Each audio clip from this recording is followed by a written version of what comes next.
Hello दोस्तों, मैं उम्मीद करता हूँ अच्छे होंगे, मस्त होंगे, बढ़िया होंगे और आपकी तैयारी अच्छी चल रही होगी। तो आज हम लेके आए हैं बायो का वेरी इंपॉर्टेंट टॉपिक। सन 2025 के हिसाब से बहुत ही इंपॉर्टेंट टॉपिक है।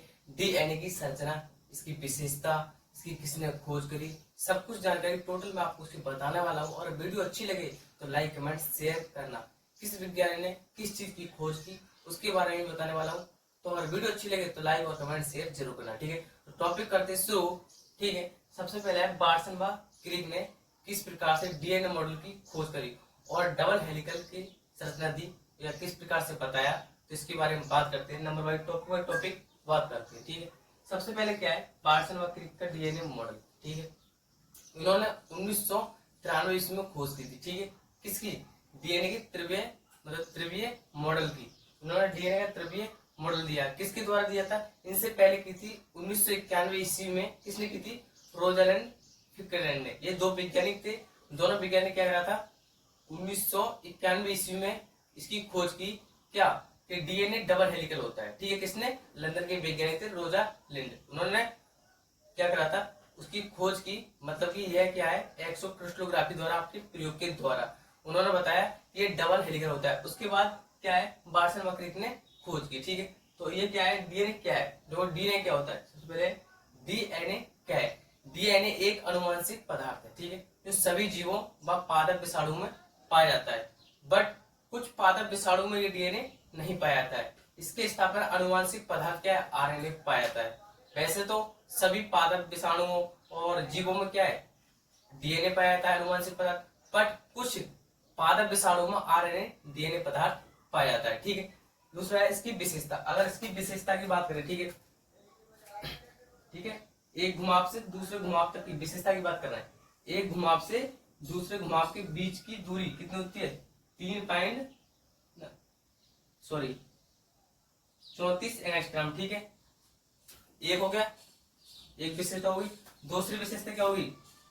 डीएनए के दोनों नाइट्रोजन क्षारक के बीच की दूरी कितनी होती है? 3.4। देखो ये है, 1 और 2, 3.4, ठीक है। दो विशेषता हो गई, दो नाइट्रोजन क्षारकों के बीच की दूरी, ठीक है, 3 विशेषता हो गई। तीसरा क्या है, ए के सामने टी होती है और सी के सामने जी होती है, ठीक है। ये हमेशा एक दूसरे के पूरक होते हैं, ठीक है।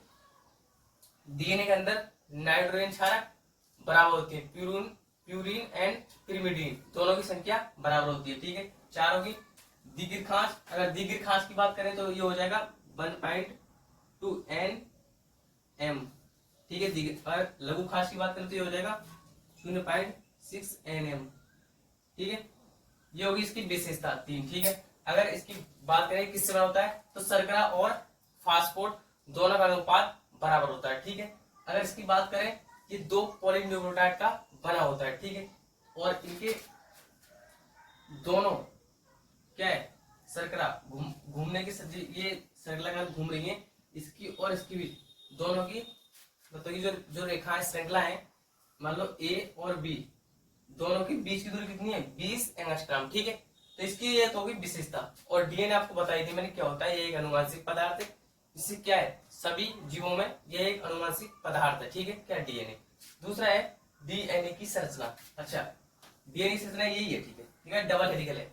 अगर इसकी बात करें कितने व्यास की, तो 20 एंगस्ट्रॉम इसका व्यास होता है, ठीक है। अगर डीएनए की मनुष्य शरीर में लंबाई बात करें, मनुष्य के शरीर में डीएनए की लंबाई तो 2 मीटर, ठीक है, जो होगा। और ए के सामने टी, ठीक है। क्या डीएनए में 4 प्रकार के नाइट्रोजन क्षारक होते हैं, कौन कौन से? देखो, एडेनिन, ग्वानिन, ये दोनों मिलकर क्या बने? प्यूरिन, ठीक है। साइटोसिन और थाइमिन दोनों मिलकर पिरिमिडीन। बस अगर यहाँ पर ये डीएनए और यहाँ पर आरएनए होता तो क्या चेंज हो जाता? थाइमिन के स्थान पर क्या यूरेसिल हो जाता, बस, ठीक है। बस इतना चेंज है आरएनए में। और क्या है इसकी संरचना में जो है, बस खाली आपको ये दिखाना है, लघु खांच इतना है, दीर्घ खांच की चौड़ाई इतनी है, ए के सामने टी होता है, मतलब इसके बारे में ही आपको लिखना है, ठीक है। आगे चलते हैं, डीएनए की आकृति।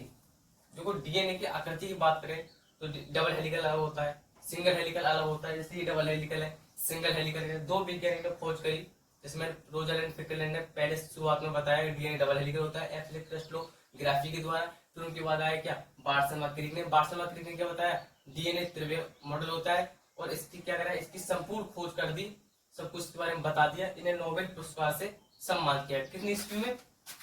1961 ईस्वी में नोबेल पुरस्कार से सम्मानित किया। किसको? बार्सनबा की रिपोर्ट। ठीक है, दूसरा टॉपिक है नाइट्रोजन क्षारक भी हो गए, डीएनए की आकृति होगी, डीएनए की संरचना भी होगी ये। ठीक है, और फिर है डीएनए का एंड विशेषताएं, डीएनए क्या है, इसकी विशेषताएं और इनका भी हो गया। ठीक है, तो वीडियो अच्छी लगी हो तो मुझे उम्मीद है वीडियो अच्छी लगी होगी तो लाइक और कमेंट शेयर जरूर करना। ठीक है, मैं उम्मीद करता हूँ टॉपिक आपकी समझ में आ ही गया होगा। तो थैंक यू सो मच।